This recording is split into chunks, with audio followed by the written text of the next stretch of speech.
Hello everyone, it's Mandy Ross with Gwen's Foxiness, a Chalk Couture designer, and today we're going to sit and talk about our transfers.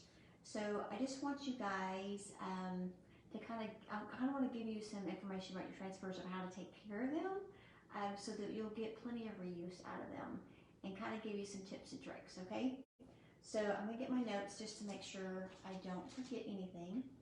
So hopefully you just watched the paste one and you saw me use the take note off this Club Couture. Okay, so, and welcome to my new Club Couture members. Comes in, like I said, it's going to come in a little package in the mail like this. You're going to get your transfer and 3 paste packets. Okay, I already put the white one in there. The paste packets vary on color. But it's going to come in this little sheet, and this is just how I store them. I actually, when I cut my transfers, I cut them. I don't cut the backer sheet. I just cut the transfer itself, so I can store it back on the backer sheet for later. And then I always just put it back so I can see all the parts that came with it. So it's definitely up to you on how you want to store them. Okay. Now, what's so great about our transfers, and some people call them stencils, if you don't have a fuzzy cloth, that's fine. Just use your shirt, a t-shirt, or a hand towel. Don't worry about that, okay? And the purpose of getting it fuzzy is that some of them are so sticky that you'll have a hard time getting it off your surface. So if you fuzz it, it kind of makes it easier to get it off your surface, okay? So then you're just going to put it where you want it, okay, on your design, on your surface, and they work on any surface as well. So they'll work on obviously our chalkboards, anything that we sell. I think they're called burlap. But anyway, so we have some different surfaces, but guys, you can put it on wood, metal, and to make it permanent, okay? And you want to use a spray sealer to help that. So I just take and I simply just put on just a few dots of the paste, and then I'm just going to move it around like this, okay?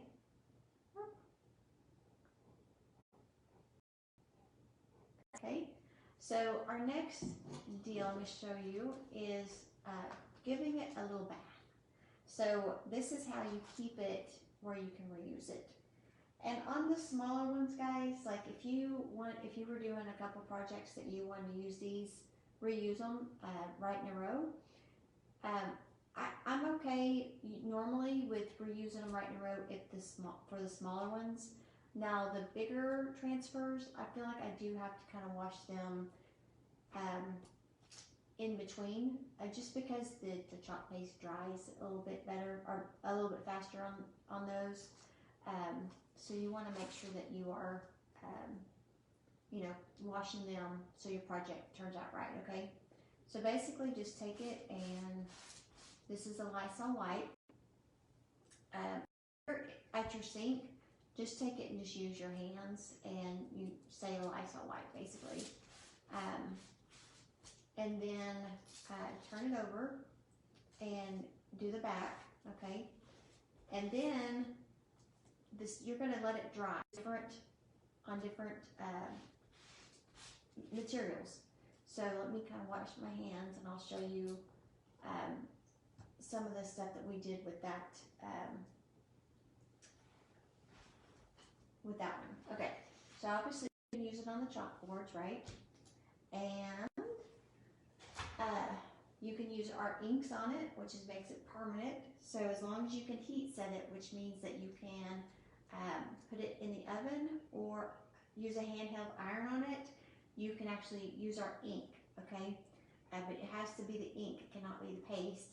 And you can put on fabrics that you can wash with your regular clothes. And then, guys, if you do not buy the starter kit, I recommend that you just getting a picture frame, an 8.5 by 11 picture frame, and just chalking on the glass, okay? So once you want to, and I just put in a piece of scrapbook paper in the back here, You could even just put black so it kind of resembles a chalkboard. But once you are done with this design, you simply would take out the glass and wash it off, and it would be ready for the next one, okay?